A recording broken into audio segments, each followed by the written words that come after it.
Oh my god, hey. Welcome back to my theatre-themed YouTube channel, or hello to those of you listening to this on podcast platforms. My name is Mickey Jo, and I am obsessed with all things theatre. I'm a theatre critic and content creator here on social media, and I don't know about all of you, but today it sucks to be me just a little bit less, because the Tony Award-winning musical Avenue Q has announced that it is heading back to the West End to celebrate its 20th anniversary. Specifically, the show will open in 2026 for a limited run at the Shaftesbury Theatre amidst simultaneous refurbishment.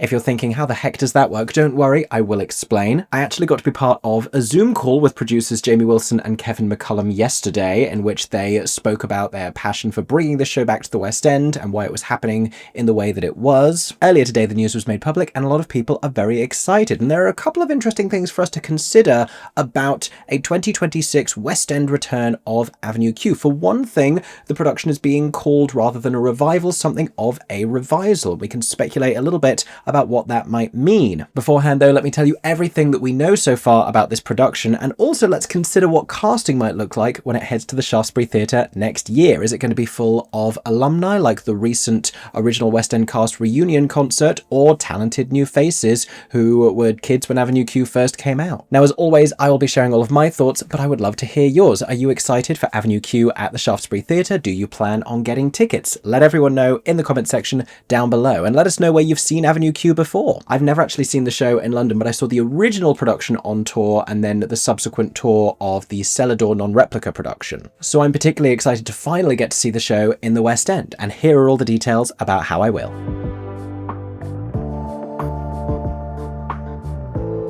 Let me read to you from the press release. Back on the block, 20th anniversary production of the three-time Tony Award-winning and Olivier Award-nominated musical Avenue Q to open at the Shaftesbury Theatre for a strictly limited season from the 20th of March to the 29th of August 2026. Of course, one of those three Tony Awards was for Best New Musical, which it famously won over Wicked, still slightly controversial. Though it must be said that Avenue Q has always been, to my mind, a deceptively smart and sophisticated show in the way that it parodies Sesame Street. If you have no idea what Avenue Q is, it's a slightly raunchy and adult comedy musical featuring puppets, or as they prefer to be called, persons of fur, I think is the appropriate name. And it is very much an extrapolation of Sesame Street, but for adults, particularly those navigating a quarter-life crisis, and where Sesame Street taught young children things about the world and about the alphabet, Avenue Q teaches us about commitment and coming to terms with your own identity, grappling with finances and nostalgia and adult relationships and all of these complicated things in a way that I would describe as a little close to the bone if half of the characters had bones, but also side-splittingly funny. And there's parallels everywhere. Not only are some of the characters sort of direct placeholders for Sesame Street characters like Rod and Nikki, who feel like an interpretation of Bert and Ernie, but also a lot of the typical elements of an episode of Sesame Street are parodied in this as well. We have occasional little animated interludes teaching us about different words like commitment, and even a celebrity guest appearance. Just like you'd occasionally have a star wander onto Sesame Street and hang out with Elmo, Gary Coleman is the superintendent of Avenue Q, a reference that always played slightly better in the US, where he was more well known than in the UK, with one major difference between American and English productions of the show being that Gary Coleman has almost always been cast with a female performer in the US, because Gary Coleman was a child star, so it's sort of, you know, it's that higher vocal pitch thing, and because there was less faith perhaps in a UK audience knowing who Gary Coleman was to begin with, Gary Coleman in the UK has almost always been cast with a male performer. There are also a handful of different lyrics, like Superintendent became I'm here fixing the toilets on Avenue Q, things like that. But let's carry on. So 20th of March to the 26th of August, late spring through the summer at the Shaftesbury Theatre, strictly limited season, so expect this to be the entirety of the run, don't expect it to extend. Kevin McCullum and Jamie Wilson Productions are delighted to announce that the three-time Tony Award-winning and Olivier Award-nominated musical Avenue Q will return to the West End for its 20th anniversary, bringing the original Broadway puppets, great news, to the Shaftesbury Theatre for a strictly limited season from 20th of March to the 29th of August. Tickets are on sale now from avenueqmusical.co.uk. There's a statement here from the producers who said, "We're beyond excited to bring Avenue Q back to the West End to celebrate its 20th anniversary. When the show first opened on Broadway, it broke all the rules. It was bold, funny, and full of heart, speaking honestly about growing up and finding your place in the world. 2 decades later, its message feels more relevant than ever. This revival is a love letter to the original production and to everyone who's ever seen a bit of themselves in the residents of Avenue Q.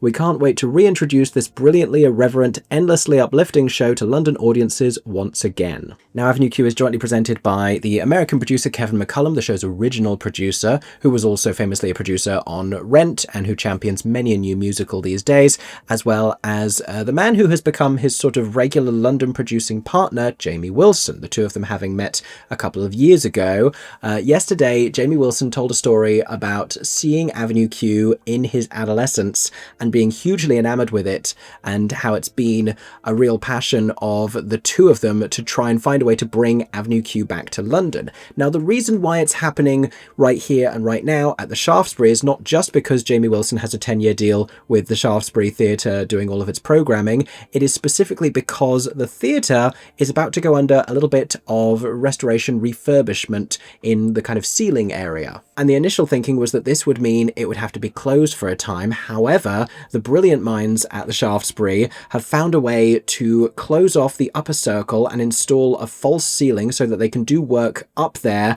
while the theatre remains open, but with a reduced capacity to somewhere around 1,000. Inspired by that, these producers thought, what show would play well in a smaller capacity Shaftesbury theatre? The answer being Avenue Q, which maybe thrives on that slightly more intimate environment. Although it is objectively a little funny to use the word intimate when discussing a venue with a capacity of 1,000. Anyway, that's what's going on, and that is why Avenue Q is happening there now. Interestingly enough, I think from what I read, the work is set to continue beyond the run of Avenue Q, so perhaps there is going to be another piece of limited programming put into the more intimate Shaftesbury Theatre after Avenue Q ends. But to tell you a little bit more about the show before I tell you my feelings about all of this, it has music and lyrics by Robert Lopez, now known best of course for Frozen, and Jeff Marks, and a book by Jeff Whitty. This revival production of Avenue Q, let's pay attention to this, based on an original concept by Robert Lopez and Jeff Marks, will see the return of many of the original Broadway team, including the award-winning Broadway director Jason Moore,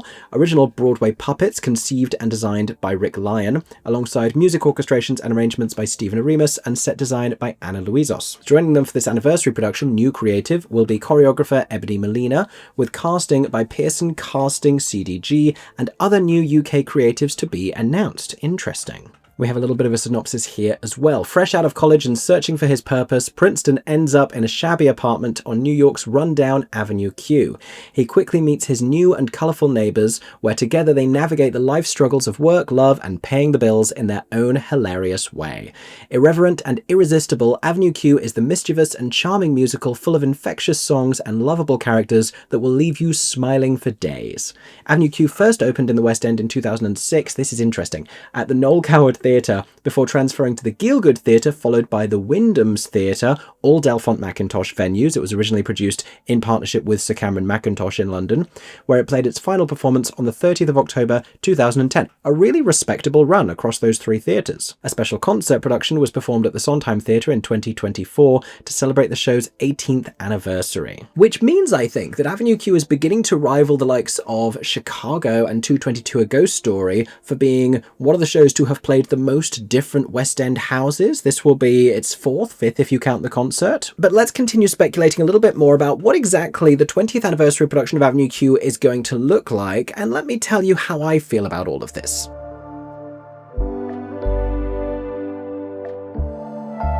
Now, this news makes me happy for a whole handful of reasons. I think this kind of a fun musical comedy doesn't come along all too often, and we have a lot of really brilliant, fresh talent in the UK that it would be great to see in a lot of these roles. It was asked yesterday whether there was any sort of initial plan for it to include a handful of familiar faces. Was it going to bring back the original West End cast? Particularly, I guess, asked because of the recent reunion concert, but also because that original West End cast have almost all gone on to a pretty extraordinary success. In fact, original Kate Monster Julie Atherton is at the Shaftesbury Theatre right now, playing Margaret Thatcher in Just for One Day. Admittedly a slightly different role. It also included the likes of Simon Lipkin, I think Claire Foster was in the original cast as well, John Robbins, like brilliant people in the first cast of Avenue Q here. I'm also just excited about the notion of having Avenue Q back in the West End. My fiancé Erin and I were talking not that long ago about how it feels like now is a great time, almost a better time than 20 years ago for Avenue Q, just tonally, in terms of the kind of comedy that people are enjoying, in terms of the appetites of audiences. I think this is going to be really popular. I think this is going to sell really well throughout its limited run, and I think audiences are really ready for Avenue Q. I'm also super excited to experience a reduced capacity Shaftesbury Theatre with like just a stalls and a circle level, but like a wide stalls and circle level. I think that's going to be really fun. My biggest curiosity is around this idea of revisals, and there were a couple of words said about the idea of updating certain things, and there has always been a song towards the end of the show called For Now, which speaks about particular cultural things happening around the time of the show that has always had updated references. So it goes without saying that that is going to feature references to more recent things, whether it's going to talk about Donald Trump, whether it's going to, I mean, it's a little late in the day for us to be talking about Brexit or COVID, but who knows? It'll depend whatever is topical at the time. Maybe by 2026, new wild things will be happening in the world. Can't wait to experience yet more unprecedented times. Remember precedented times? Weren't they fun? My initial reaction was that it would be great to have an updated Avenue Q with a little bit of re-examination of some of the material, and a lot of people I've spoken to have said the same thing. But on reflection, so much of the material, it is a little crass and it is irreverent and offensive, but it's sort of equal opportunities offensive, and not like the Book of Mormon, which is still fairly directed. This, in even its most controversial moments, even in songs like Everyone's a Little Bit Racist, or when depicting amorous relationships between puppets on stage, which, fun fact, was not a part of the show I knew about because my sister used to play me the cast recording and skip that bit. What a surprise that was for me when I saw it on tour at the Southampton Mayflower. But off the top of my head, and there are probably moments I'm not considering, it doesn't really feel like it's material that's punching down or is necessarily outdated. It's just a little bit wild. So it's going to be really interesting to see to what extent it has some kind of an update. Also, by the sounds of it, new choreography and the returning creative team, but it doesn't necessarily mean that the exact direction is going to be replicated. The return of the original puppet designer, it was said the original Broadway puppets, they might be a little updated. Someone might have a slightly new puppet haircut. We don't know. I think inherently a 20th anniversary production is going to have in many ways a little bit of a new shine to it, but it's going to still pay tribute to the original version of the show.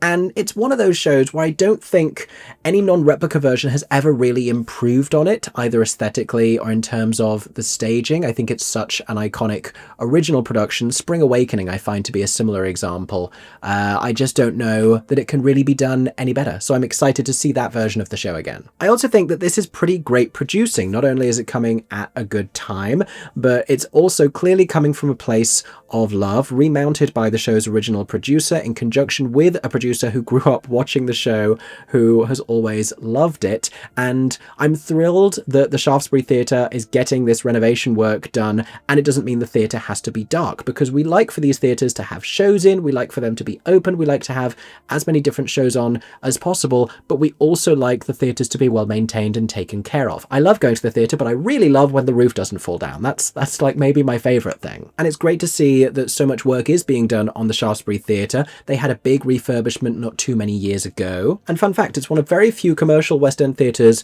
to be independently owned. Don't sing the song. Don't sing the song. And there is clearly a lot of love for the building. I will also say, incidentally, and this is not to say that I disbelieve any of the reasons given for this particular piece of producing, does the amount of nostalgic producing and revivals we're seeing at the moment feel a little bit like a recession indicator? I'm just going to put that idea out there, because simultaneously, as this was announced, the return of another prolific, long-running West End show from yesteryear was also teased on social media. I'm not going to tell you which one. You've either seen the teasers or you haven't, and it will be announced soon enough. But certainly on either side of the Atlantic at the moment, it feels like we're really leaning into revivals and remountings and the returns of shows that we know sell well, which is great, which is fantastic, as long as those same producers, with all the money they make from those shows, are also putting that towards the development of new musicals, which is something that the likes of Jamie Wilson and Kevin McCullum do.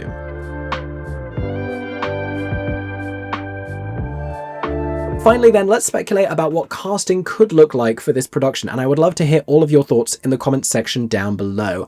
I think, inevitably, great as it would be to see returning stars from previous casts, and there have been really great people in it, not just in the original cast, but like I saw Lucy May Sumner as a fantastic Kate Monster on one of the non-replica UK tours. I also think it would be fantastic to see this new generation of musical comedy talent getting to go into the show. And I'd be curious as to who has always wanted to do Avenue Q, maybe who has a background in puppetry or who can do those kinds of character voices. There's a lot of performers swirling around my head right now. There's a lot of musical theatre trained actors who have also done mischief shows who clearly have an extraordinary capacity for that kind of zany comedy. Louis Cornet is a name that's just popped into my head. Chrissy Beamer is a name that's popped into my head. Teddy Hind is a name that's popped into my head. Like, there's so many people. I'm thinking about some of the cast members I saw recently in 50 First Dates. I'm thinking about some of the cast members I saw not too long ago in Kathy and Stella Solve a Murder. There's so much exciting talent. This is going to be, I think, a really fun casting announcement when it eventually gets unveiled. Oh, Julie Yamini would be fun in this show as well. Let's make that happen. And I will also add one other thought out there into the universe, and I don't know if Jamie Wilson is listening to this, but the Shaftesbury Theatre, post renovations a couple of years ago, is now one of very few, maybe only a couple of commercial West End houses in which the backstage and stage areas are accessible for performers who are wheelchair users. We talk a lot about front of house accessibility and audience members who are wheelchair users being able to enter the theatre and the auditorium, but there are even fewer venues where wheelchair user actors can actually get onto the stage. The Shaftesbury Theatre is now one of those, and there are great people like Ed Larkin, like Amy Trigg, like all of the names that I don't yet know, who I think would be fun in Avenue Q. And Amy Trigg, Mrs. Thistletwat, that would be kind of iconic. And there's a lot of roles in the show where the specificity of that performer's identity matters, but if it's going to be a revised and updated version, maybe it could be a little bit more reflective of the world that we live in now. There was always something in the early 2000s that was a little bit Friends-esque about the New York depicted in Avenue Q, and they were talking about their challenges, but it was still a pretty like smiley and fun, and you know, puppets don't have skin color, but the human performers on stage are predominantly white cast, other than Christmas Eve and Gary Coleman, and a little diversity would never hurt, especially because I am so curious. This is the one thing I can't yet quite predict about how Avenue Q is going to play in 2025. I agree it's super timely, and there will always be a generation, you know, coming of age, having that kind of a quarter life crisis. I was a teenager when I first saw this show. Now I've, you know, just turned 30, so I'm going to look at it in a very different, more relatable way. But I also think that a lot of what is being experienced by that generation right now is sort of more akin to political fatigue and strife and despair, which aren't themes explicitly recognized in the show. It's a lot more about like getting a job and maintaining a relationship, hooking up with a sexy puppet. And you know, we've all been there, but there are definitely going to be other elephants in the room, and not literal elephants, unless of course the revisals to the production are even more extreme than I thought. In any case, lots for us still to find out about the West End return of Avenue Q, but in the meantime, I am very excited to welcome it back to London, and I hope you feel the same. But let me know what you think about all of this in the comments section down below. Are there any parts of the show that you think maybe are going to play a little bit differently in 2025? Are there any performers you would like to see in the cast? Share those names, share those thoughts, and let me know if you've got tickets already. In the meantime, thank you so much for listening to this theatre news recap. Stay tuned for my coverage on everything happening in the West End and on Broadway, as well as around the world, plus plenty of theatre reviews and theatre-going vlogs right here on YouTube or on podcast platforms. Make sure you're subscribed or following me so you don't miss any of that content, and as always, I hope that everyone is staying safe and that you have a stagey day. For 10 more seconds, I'm MickeyJoTheatre. Oh my god, hey, thanks for watching, have a stagey day. Subscribe!